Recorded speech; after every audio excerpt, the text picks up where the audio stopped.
So here we are in the garden and it's mid-May, so right around our last frost date.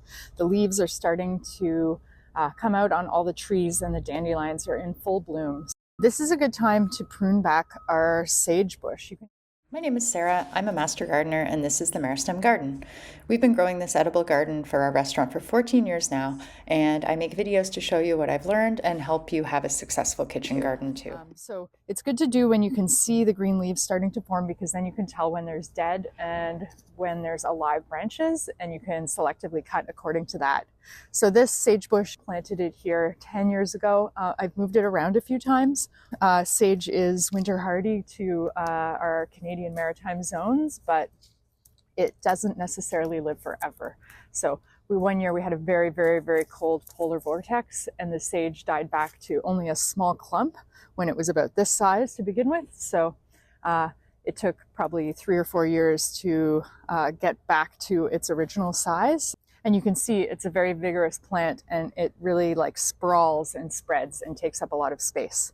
So what I'm going to do today is I'm going to prune back some of the dead wood from the winter. Sage has a certain amount of branches that are just going to die back every year. That's sort of its growth pattern. Often the older branches will die. Also certain parts of a branch will die, and then you'll see new shoots coming from the other pieces. So that's one part. Then I'm also going to just open it up a little bit more just to get some airflow going in there. That's also really important so it doesn't get any fungal diseases if we have a wet year. And then the other thing I'm going to do is just shape it a little bit, because you can see there's these sprawling pieces over. So after I've done that, I'm going to have some nice sage branches that I can use to eat, which is awesome. And also I'm going to have some that I can propagate and make more small sage bushes off of, so I can give those away or sell them. And I'll show you how to do that in this other video. All right, so here I am with the sage bush, and it smells so good. What a beautiful scent sage has. To get rid of some of these dead branches, I'm going to go all the way down to the bottom, and I'm going to cut them back and pull them out. And you can tell who's dead just because the leaves are not coming back to life. They're just crumbling up and dying.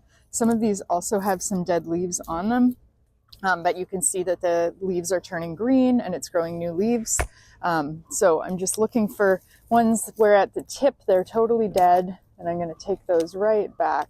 I'll go down as low as I can, and that creates openness and space. I can also sort of pull some of the dead leaves off the plant while I'm at this. Plant's leaves that were on there in the winter, some of them will survive and stay almost like evergreen, and other ones will just die back. Sometimes the dead ones you can tell were maybe damaged by snow loads. So this was underneath the ice and snow, and some of the branches might have cracked. This one you can see, for instance, did crack, but it still has something alive at the end, but I'm just going to take it off anyway. So anything with alive bits I'll put aside. And then the second thing I'm going to do is I'm going to prune it for shape and size. So you can see this side of the sage bush is kind of like a nice little upright shape. It's growing off the ground so I can get at it and weed around it. It's also growing away from the path, so you're not brushing into it every time you go by. So I want this side to sort of match this side. So these ones that are leaning down, I'm going to take off completely. On the front here, you can see it has a few upright stems and then some lowered ones. So I'm just going to snip those off. And then these ones I'm going to take right back to the base. So take that right out of there. Another thing just to consider is that you can see when you're taking a live branch off, there's often new shoots growing at the bottom of the branch. So that's great. These are going to grow up, and this is going to be nice new leafy green sage. With a perennial shrub like this, you really want certain pieces of it to be older stems, big, thick, woody branches that have been here for 3 or 4 years. But then you want that to be replaced every year. So you want a certain number of branches to be able to grow from scratch. And that's going to keep the sage plant healthy, and it's going to keep the leaves really like soft and supple, and it's going to keep it producing really well and flowering really well, because sage has a beautiful flower. So I'm going to keep taking some of these off. If I take it off at a node where there's 2 pieces of shoots pointing up, that also will indicate that the plant will just grow up from there. So I can just take that off like that. And then we've got these 2 shoots sticking up. So then this branch now has an upward growth, whereas before it was drooping down to the bottom. And the plant will send extra sort of resources to those branches where they've been trimmed.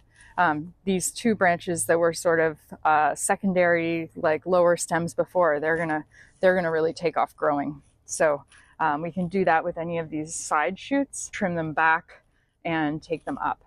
Okay, so here's my sagebush after pruning.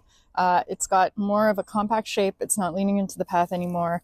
And you can see there's lots of nice green growth that's coming up from the shoots and from the base that's going to create all kinds of new branches and leaves and rejuvenate the plant. It looks a little bit scraggly right now, but it'll fill out really quickly. So this is the one time that I'm going to prune the sagebush is in the spring, and then the next time that I'm going to prune it is after it flowers. So it's going to send out beautiful, beautiful flowers that the bees love, that are also delicious to use as edible flowers. And after that, I'm going to trim them all off to let the bush continue to grow into the fall and then over the winter. Look at how much sage I ended up with. So this is beautiful, beautiful, fresh green sage. So I'm going to take this. I'm going to bring some of it into the kitchen to use fresh. You can also dry sage really easily. It lasts a very long time and really holds its flavor. But I'm also going to make some new sage plants out of these shoots, and I'll show you how I do that next.